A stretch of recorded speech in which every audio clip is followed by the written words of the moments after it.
All right, now we turn attention to President Muhammadu Buhari's promise that his administration will improve on security and revamp the economy before handing over on May 29, 2023.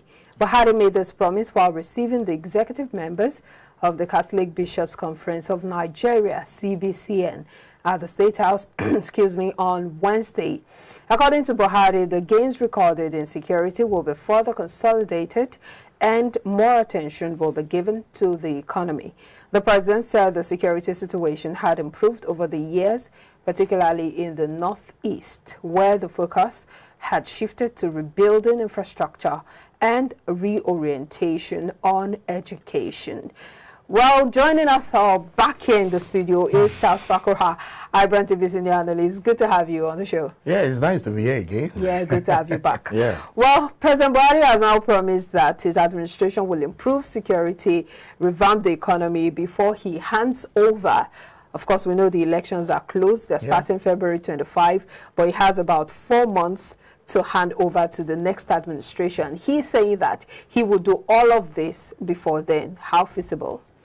Well, it's not a matter of saying how feasible it is, you know, because his scorecard, we're dating it back from 2015, 2019, and of course, now we'll look at what he has been the track doing. record. Yes, you know, when somebody is trying to wind down, of course, begins to tell you so many things, you know, even the things that he couldn't do. He will have told you, he will have wanted to do those things, but these were the constraints.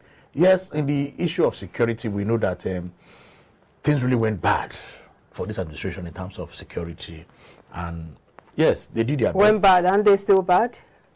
Looking at some of the successes, you know, because I will speak authoritatively when it comes to security in the Northeast. But I served in Maiduguri, and I knew what it was. Not even Maiduguri, I served in Boko Haram heavy stronghold, that is Baga, you know, and looking at what all has happened, people ran away from that place, and now saying that people can even drive from Maiduguri, passing through Baga Road to Mongunu and even to Baga, that's kind of improvement.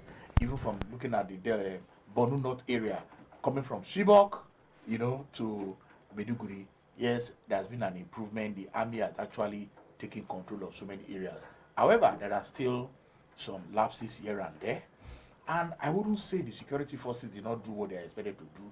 But you see, security is confusing. I'll have to hold your thoughts today. We have to fix some technical issues. We'll be back. Don't go anywhere.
Still assessing President Buhari's promise to revamp the economy and, of course, deal with insecurity before his handover in May 29, 2023. And Charles Fakoha is still here with us. So you were comparing the security situation as it was then and as it is now. Yes, talking specifically for the Northeast, there is reasonable improvement. And, of course, some of the soldiers on ground will even tell you, even the natives, you know, they still go about their normal duties compared to where they are coming from. But shifting away from the North. But we still hear about them having to pay bandits some monies before they can go to their yeah, that's why I'm shifting now to the Northwest. What we are saying in the Northeast, relative peace is there. So what they are doing mainly now in the Northeast is just like you said in your report, kind of infrastructure rebuilding and education, you know, rebranding, reorientation of some of those ex-militant, let me use that word. Now, coming to the Northwest, yes, that's where the problem is now, talking of bandits, you know, which we can't really define who they are, what they are doing, and all that. Yes, I would say, yes, militarily, we have not done quite well in that area. Yes, the Air Force, the Army has been able to, you know, check them. We don't see incessant attack on some villages, but we still see, you know, and which goes to tell us that, yes, the government has done what they want to do, but they need to involve the locals. For me, I've advocated train vigilantes, because the military cannot be everywhere at the same time. So you need to train vigilantes who are skilled in, I'm not saying they should face the bandit, but in terms of information gathering and sending information to the required But it looks authorities. like this administration is more focused on the Boko Haram war, or whatever gains they may have recorded as a result of their fight against the Boko Haram. But yes, if you look at all of the issues happening around the country, especially when it comes to kidnapping, train attacks, Edo State is a very good example, where we still have about, they say about 20 people in captivity right now. Some have been rescued, as we are told. Yes, that's why it's now about 17 or so. No, it's about 13, yeah, 7 rescued, about 13 in captivity now. So looking at all of this issue, when you say insecurity, should we just be focusing on Boko Haram? There are still bigger issues, bigger insecurity issues in the country. No, for Boko Haram, I think it's, you know, it's an ideological fight, and that has been taken care of for me, looking at it, at least to a certain extent, you know. Even though there are still frowns on the issue of you rehabilitating or claiming to be de-radicalizing this terrorist. All over the world, that kind of security issues cannot be 100% proof. Some persons can say, I have repented, and when they were, you know, surrender. But again, we still see cases where after all the re-radicalization, rehabilitation, they are back to society.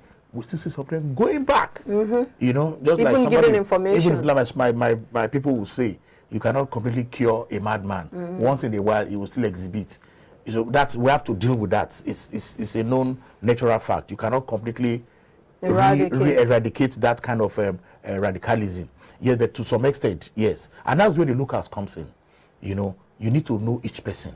We need to, and when you suspect any kind of thing, those locals should just make the reports to the relevant intelligence agency, and those ones are taken off immediately. You see, the issue is more than all of this that we're even talking about. So how do you explain the mental torture of seeing someone who killed your father, your close kin, your loved one, you know, coming into the society, being reintegrated into society? But let's not go into all of that, because we really do not have much time. So talking about all of the other insecurity issues, are we not just focusing on a minute part of the insecurity issue in the country? Because the Buhari administration seems to be focusing on only the Boko Haram insurgency, not looking at the banditry, the kidnappings, all of the issues happening in the country.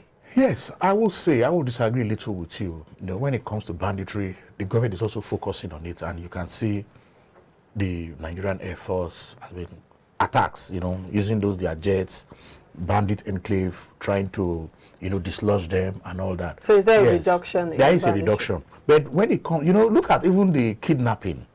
You can see the Kaduna-Abuja train attack. You can see how sophisticated, how it went, how they were able to kidnap, you know, and all, hijack that train and all that. But looking at this recent case in Edo, you will see that shots were fired up, according to security experts, and they were only able to kidnap those who were unable to get into the train. So not that they were even trying to stop the train. So you can see, for me, that is not a real security threat. For me, the locals would have taken care of that. You know, there's the locals, the vigilante. And I'm even beginning to believe that those persons who were involved in that Edo incident, for me, were not as sophisticated as the bandit that we know. Yes, because why? They would have just shot directly to the train, kill people to send their message. But you could see, I don't want to use this word on air to say these are just businessmen trying to just get some people into the bush and say, okay, give me money, you know, because people already are afraid, oh, these are terrorists. So in your opinion, in my opinion, generally, yes, the locals reduce. Yes, it has reduced, and the locals should be empowered, trained, to send intelligent information. So it means information. the May 29 deadline is feasible For him to solve all of the There is no way you can solve any problem 100%. After May 29, we are still going to be having issues like this that will come up. So let's look at the economy. Yes. The president said creditors had full confidence in Nigeria with the capacity to utilize resources and repay loans before the approvals were granted. How would you interpret he said before this? approvals were granted. Yes. Yes, that is before, I mean, even as an individual, before you take a loan, the institution, maybe a bank or whatever, will assess so many things. They will look at your credit worthiness, your credit score, and all that. What that is saying is, this money or this facility we are going to grant this particular person, is he able to use the money for what he has told us he wants to use the money, and at the same time now begin to pay back with interest? So every financial institution, that's what they're interested in. So do we have that credibility? Because now, looking at our past loan trends. Yes. When we're taking this loan, yes, we'll look at our resources, is there. And these are the things we want to use the money for, is there, you know, infrastructure. And any financial institution will say, okay, fine, we've done our own study. I think these people, and that's why some of those facilities were grabbed. But over time, you know, some of them now will now begin to ask themselves questions. These monies we're actually giving to these people, are we sure it's going to be used for the purpose? And if you ask me, I think we have not done quite well in that respect. Apart from even saying, yes, you want to even do what you have taken the money from. If you have a government official who is embezzling almost 20 billion, if allegedly 200 billion, yes, the former accountant general, I hope I'm correct, yes, then it sends a wrong signal to the international community that had there no check and balance. So if we are going to advance them more facilities, how are we sure? So for now, even looking at scores, our credit score in the international community, when our GDP to revenue, how is it? Even though they told us our GDP to borrowing is not that bad, it's looking at it's still sustainable and all that. But within us in the country here, you will know that, yes, these borrowings are not favorable to the average Nigerian. Because you borrow money, good. Have you used it for capital expenditure? You are still borrowing to pay paying salaries for government officials. Why not reduce the cost of governance? So for now, I believe even the IMF, World Bank, and other they've been sending signals. Signals, exactly, to say they're no longer comfortable. Yes. So but as at the time we're taking those loans, probably, yes, they had that confidence, but not now. Yes. So where is the statement coming from? Yes, he is saying it on the backdrop of what they have taken before. That before those approvals were granted, they checked everything and they said that, yes, the country, usually looking at the resources available, they can repay back these loans. Also remember, we are servicing it. So some monies are still going to these creditors. So we are still paying back by the quarter of the budget. Yes, is used exactly. to service which is now at a detriment to the average Nigerian. That's yes. a big issue. Yeah. But let's talk about fuel scarcity, because he has talked about, he's placing all of this against his handover May 29, Yes. 2023. This fuel scarcity is still ongoing. A lot of families are complaining. Fuel is the engine of SMEs in Nigeria. That's we know that a lot of them are powered by generators. And now what's her name now? Zainab Ahmed, the Minister of Finance, has said that they've set aside about 3.6 trillion naira for fuel subsidy until June, when they will now phase it out. And marketers are saying that apparently with all of this going on, it means that this fuel scarcity would continue up until June. The president is saying the economy will be revamped before May 29. How do you put this together? Well, I get a little bit confused when you see the president say the economy will be revamped June, May 29. May 29 is just one day. So all Nigerian problems, according to President Buhari, will not be solved. Yes. In one day. In one day. So I would disagree with him on that. Yes, his government or this regime under his leadership, they are doing everything they believe they can do to see that at least they reduce some of these sufferings Nigerians are going through. I agree with them on that. But to tell me that the economy will be revamped, this fuel crisis we are seeing, this our dollar to naira rate that we are seeing, this food insecurity we are seeing, even going back to security that we are seeing, will be solved on that May as it's handing over. All the problems will just disappear. I disagree with him. Fine, it's an election year, so he has the right to say this is what his government has done. Because note, they are also in this poll. His party is contesting election. So he will need to say the things they have done, even the ones they have not done rightly, or the ones they need to improve and do more. He will still tell us they have done their best. He has said it several times. However, it's left for Nigerians to say you have not done so well. But looking at the fuel crisis, yes, I agree with him. Fuel subsidy has to be removed because we don't have a choice. Now, in removing fuel subsidy, what are the palliatives for the average Nigerian? Fuel is going to be selling for market rates, maybe 400 as the case may be per liter.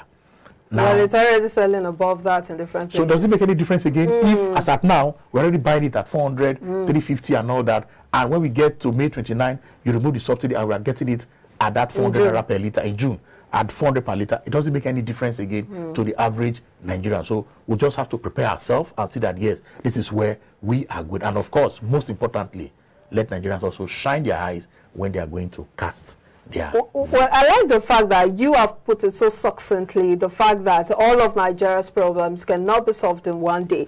But what are your thoughts, especially as we wrap up, looking at all of these projections by President Muhammadu Buhari? Do you think he's just building castles in the air, or he's just trying to clear the state before and have a good conscience before he leaves office? Yes, I think I agree with that, and he wants to hand over properly, which he has no choice. He has to hand over.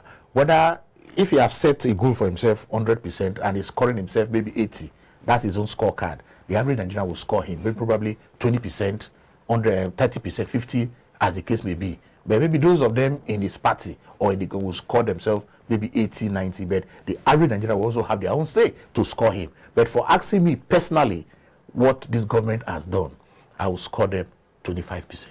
All right. Thank you very much, Charles Fakraha. Always good to have your insight on the show. It's a pleasure. And have a wonderful weekend again. Yeah, I wish you the same too. All right, we'll take a break. We'll be back to bring you update from the global oil market as well as the stock market. Don't go anywhere.